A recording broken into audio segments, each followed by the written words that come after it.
Good morning, my Real News Midday TV family. Thank you so much for tuning in this morning, and I'm wishing for everyone a wonderful and a productive day. And in the news this morning, 2 cousins are dead, another among 3 hospitalized after crash. 2 families have been ripped apart by the death of 2 cousins in an early morning crash in Westmoreland on Monday. Another cousin is among 3 hospitalized. 21-year-old Omario Brown died on his birthday as he and his cousin, Gary Javel Brown Jr., also 21, left a friend's party in Grange Hill. They lived a few feet away from each other in the community of Strathbogie in the parish. "He doesn't give any trouble. He's always here. He lives next door, but 99% of the time he's here. He only goes and sleeps and comes back. He would normally just go to work, and these young people would go to their parties and things. He always goes out and comes back, but I don't know why they don't come back this time." Omario's aunt Stacey Brown tearfully told the news during a visit to the family's residence.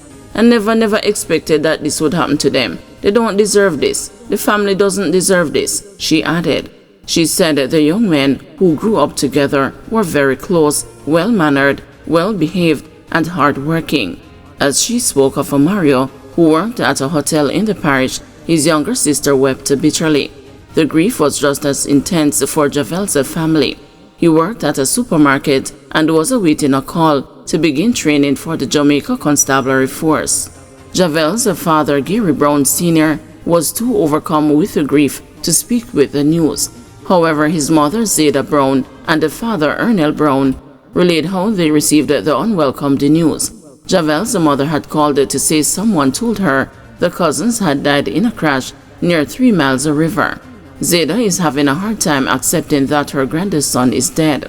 "I cook and he even ate and left some. He went away and came back," she said. A part of her is still hoping he will come back home. "I'm looking for him every time. Every time I heard the phone ring, I thought it was him calling for me to open the grill. But it was the mother calling to tell me that she heard that they crashed," added Zada. Police reported that 5 people were traveling in a Toyota motor car about 1 a.m. when the vehicle drifted to the left and collided with a tree. The 2 cousins died while another paternal cousin, a male and a female, have been hospitalized. The relative, while responsive, is unable to move. The female is said to be in better health. The male is said to be in serious condition with broken hands and feet. He also had damage to his neck. Gary Sr., who visited the hospital on Monday, is concerned that the sick out by junior doctors across the island was impacting care given to their relative at the Savannah Lamar Public General Hospital. "We did not see any doctor. When we went inside, the nurses said the doctors are on strike. We did not see anybody that we could talk to. Some of the nurses, when you ask them a question, it is like they are giving you an attitude, because you were saying that if he could even move to Montego Bay or somewhere else where you can get better assistance," he said. 3 men arrested following gun and ammunition seizure.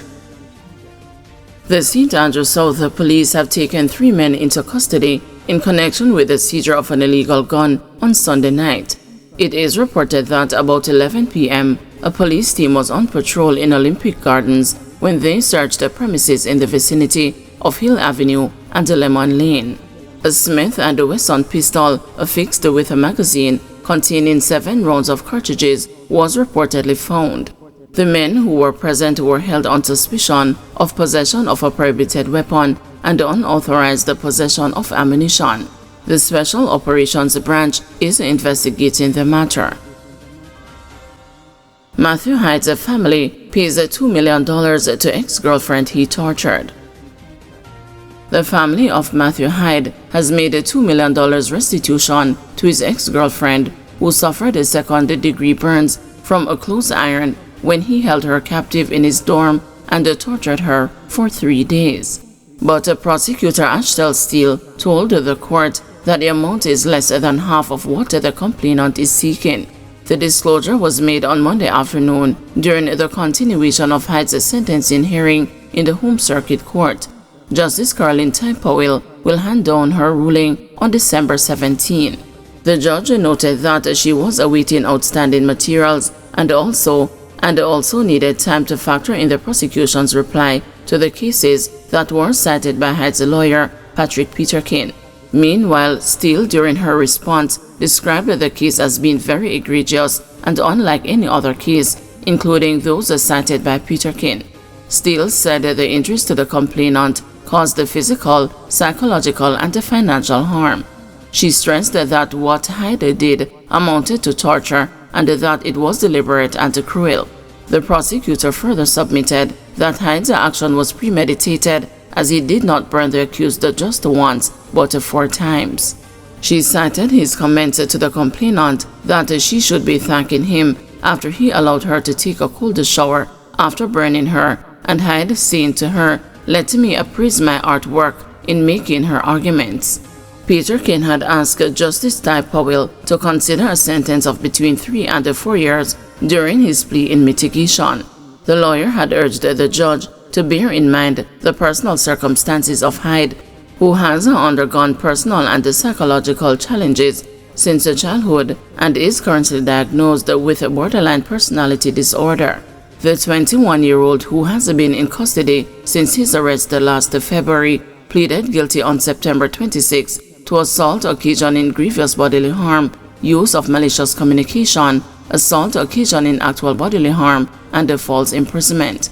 The University of the West Indies student was charged after he held his ex-girlfriend captive for 3 days in his room at Georgia Lane Hall and tortured her with a hot clothing iron and other implements. She was discovered sometime after 10 p.m. on February 9, 2023. It is alleged that Hyde injured the complainant following cheating accusations. Attorneys at law Jenna MacDonald also appeared for Hyde, while Obika Gordon is watching proceedings for the complainant. 2 men killed in separate St. Anne incidents. The killing of 2 men in separate incidents has pushed the homicide rate in St. Anne to 47 since January. The men were killed on Friday and Sunday. In the first incident, 50-year-old Craig Duncan of Buckfield in Utrias was stabbed during an altercation with another man. It is reported that about 7 p.m. on Friday, Mr. Duncan was with other patrons at a bar at the entrance to the Utrias market when he got into a dispute with a man. A knife was used to fatally stab Mr. Duncan in the chest. Meanwhile, 46-year-old Marcus Winkle, a welder of Hollywood District in Steertown, was pounced upon by men armed with handguns on Sunday. Mr. Winkle was reportedly seated in his black Toyota Fielder motor car when he was shot multiple times in the upper body. Junior doctors agreed to return to work following sick-out. Junior doctors were expected back on the job by 6 p.m. Monday following a mediation exercise involving the Jamaica Medical Doctors Association and the Ministries of Health and Finance, facilitated by the Ministry of Labor.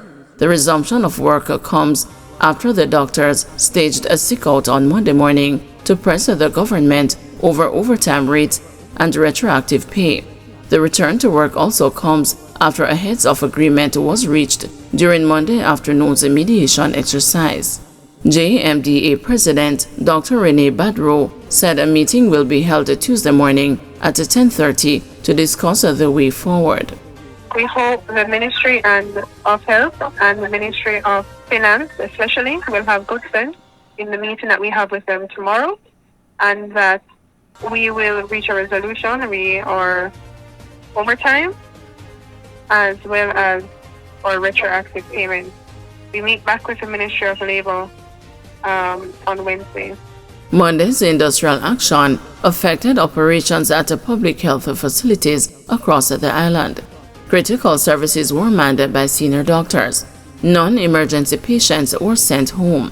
The JMDA said up to Sunday, the government had failed to respond to an ultimatum for the completion of discussions on overtime remunerations. The doctors have expressed dissatisfaction with the proposed rate for calculating overtime. Meanwhile, Labor Minister Pernell Charles Jr. said a second meeting has been scheduled with the Ministries of Health and Finance, as well as the Jamaica Medical Doctors Association, to address any outstanding issues. The parties will return to the Ministry of Labour and Social Security for an update and for further conciliation if necessary on Wednesday, December 11th, 2024 at 2 p.m. And in all of this, it is agreed and understood that there will be no victimization on either side. Myself and the team at the Ministry of Labour and Social Security want to express gratitude and thanks to all parties for their willingness to sit down and to have an open, honest conversation. This is the way that we settle disputes peacefully and constructively. Opposition spokesperson on health, Dr. Alfred Dawes, said Monday's industrial action indicates a further decay in the health care system. Dr. Dawes also criticized the government's treatment of health care workers. The fact of the matter is that this could have been avoided. For a long time now, there have been issues with respect to the negotiated salary increases. You as a government cannot, in good faith, negotiate a rate with your employees and then just simply refuse to pay those employees. During COVID, we lauded them as heroes and gave them certificates and medals. But now, when they are due the monies that they have worked for, they're not negotiating for an increase. They have actually gotten the increase and they've worked for that time period and they're due that money and they're just not being paid. Sean Brissett, parish manager for the St. Elizabeth Health Department, said operations were scaled down across the facilities in the parish. It is never an easy decision for any doctors to stage industrial action, but they have been at their wits' end for quite some time now, and they've just been ignored by the government. When the ultimatum was given, there was no acknowledgement of it. It was as if, I dare you to. And that approach, it does not bode well for industrial relations. Regional Director for the Southeast Regional Health Authority, Lascelles Brown, said absenteeism by junior doctors was widespread across all public health facilities. Mr. Brown said health centers and hospitals in Kingston and St. Andrew, St. Catherine, and St. Thomas have also been negatively affected. Curative services were accounted for a number of facilities. No curative services at Magati, Port C, Kincaid, Plaza, and we just have emergency. So we're in an emergency mode then. We operate in an emergency mode at some facilities. The doctors are important, is an important set of staff into the whole administration of health process. We hope that it doesn't last for another day. At this point, we just have to take it a day by day, week day by day. I don't want to make any pronouncement or predictions on another day. Particularly type 1s, type 2s rather, and 3s. Type 3s in that order. Where, for example, Santa Cruz, we have clinical services 5 days a week. Santa Cruz, Black River, Junction, and the others, type 3, 4 days a week, and some type 2s. So basically, we just have to reduce the kind of services and capitalize on those doctors who are reported to work. Guys, thanks for watching. Please join us this afternoon at 2 p.m. for another news update.